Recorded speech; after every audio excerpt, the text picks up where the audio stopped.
But it's not just what she's doing on the court, it's what she's representing. A shift, a disruption, a future that looks different than the past.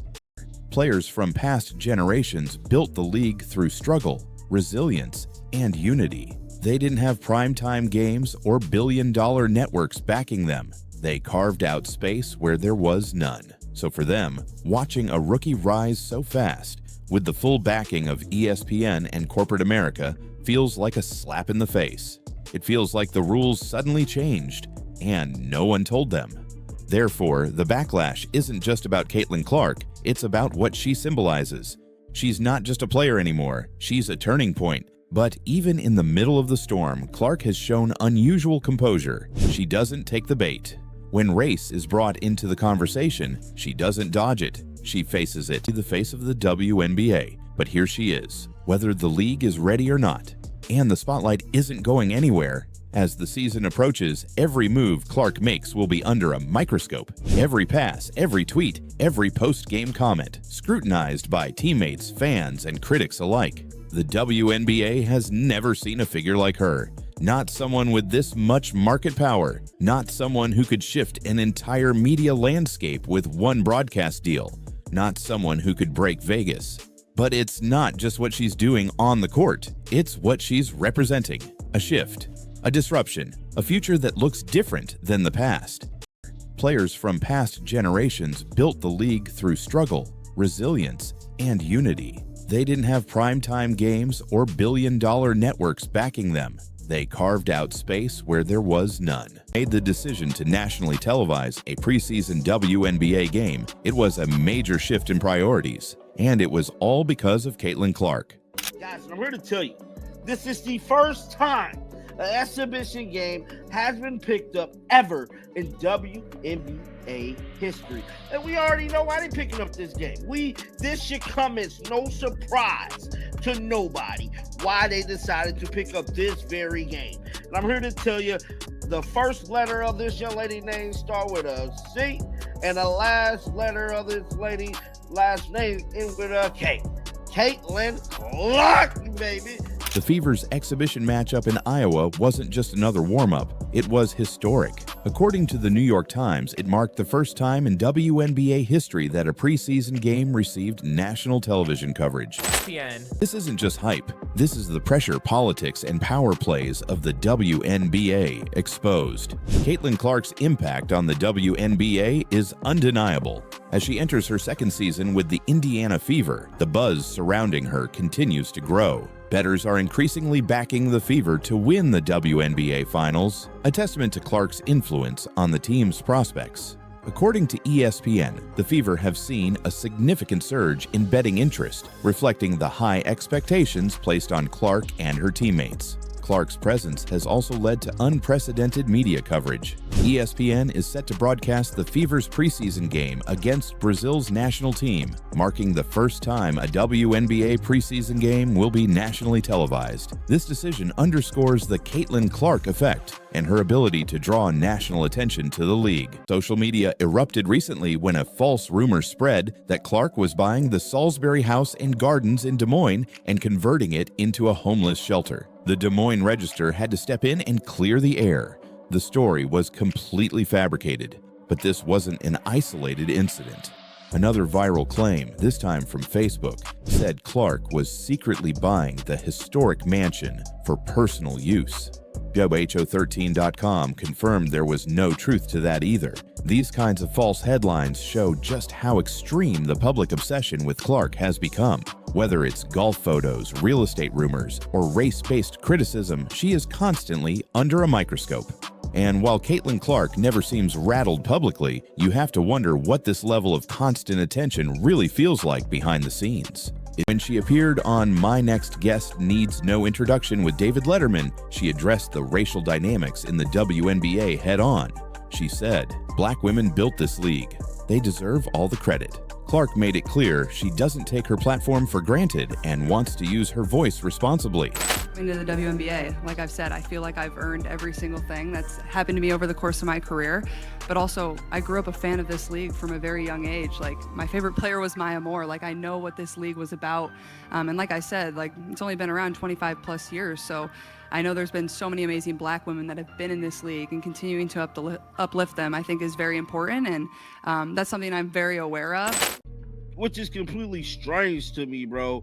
And it's just weird, dog. It's just weird to me that they would say this about Caitlin Clark. Hell, because whoever they plan is going to get the views too.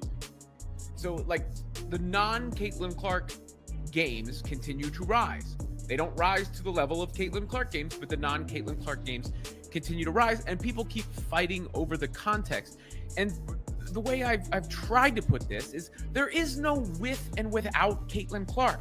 It's not like it does this with Caitlin Clark, it does this without Caitlin Clark. It's all in conjunction with Caitlin Clark. Video that Caitlin Clark workout, it would have averaged more numbers, more viewership than Unravels. Like, I mean that. Like, it genuinely is, it's scary, this type of hype. Since Clark entered the league, attendance at Fever games has more than tripled. Merchandise sales have soared, and now sportsbooks are reflecting that same excitement.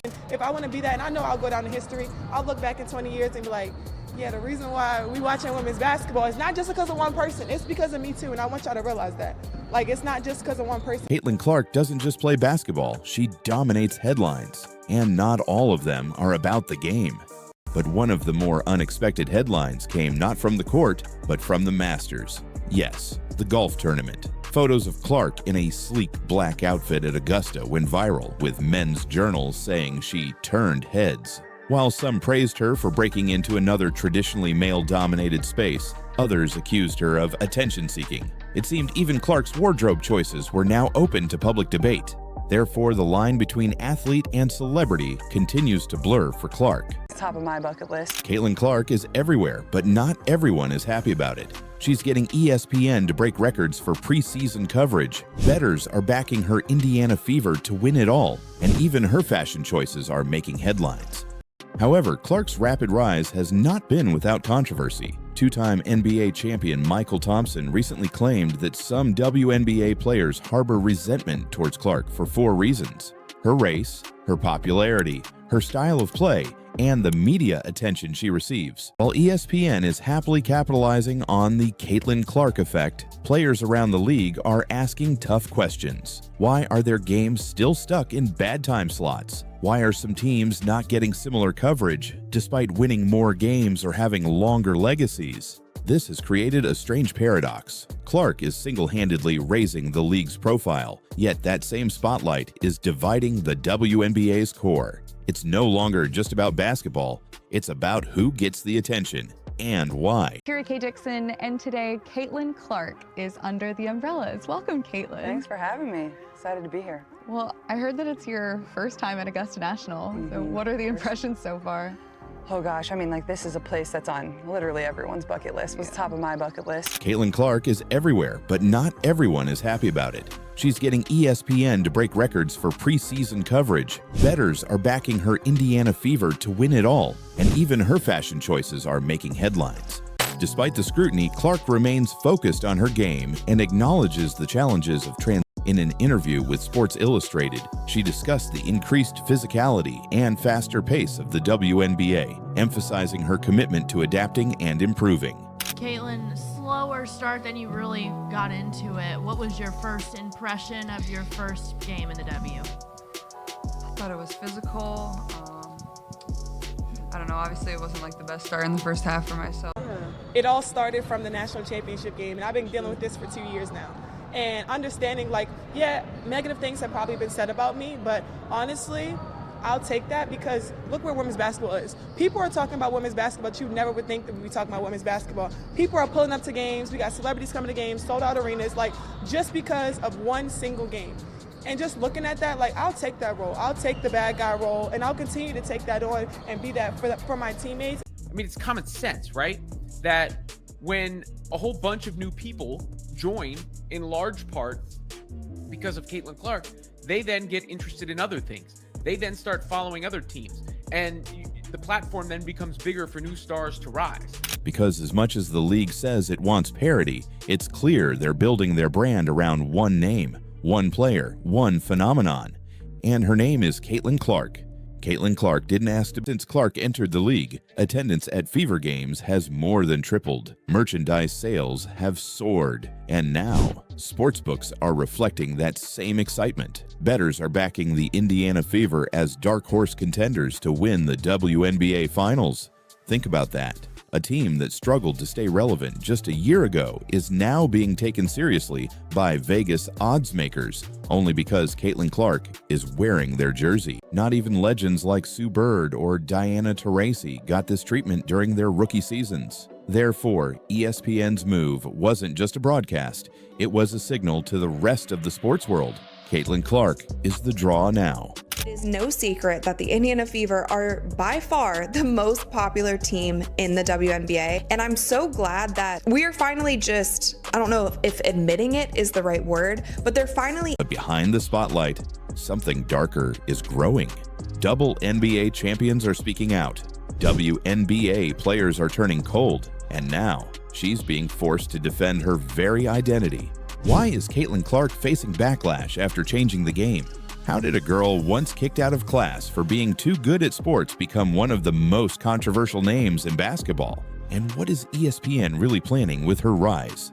But here's the twist. The more successful Caitlin Clark becomes, the more the league will have to answer for the choices it's made, about who gets promoted, about who gets paid, about who gets protected, and who gets left behind. And with the Fever now favored by bettors to make a deep playoff run, with ESPN giving her the platform and with the league's future literally riding on her shoulders, the question is no longer can she handle the pressure. In a candid conversation with David Letterman, she acknowledged her privilege as a white athlete and expressed gratitude for the black women who laid the foundation for the WNBA. Clark emphasized the importance of recognizing and honoring those contributions. As the Fever prepare for the upcoming season, all eyes will be on Clark to see how she continues to shape the league's narrative.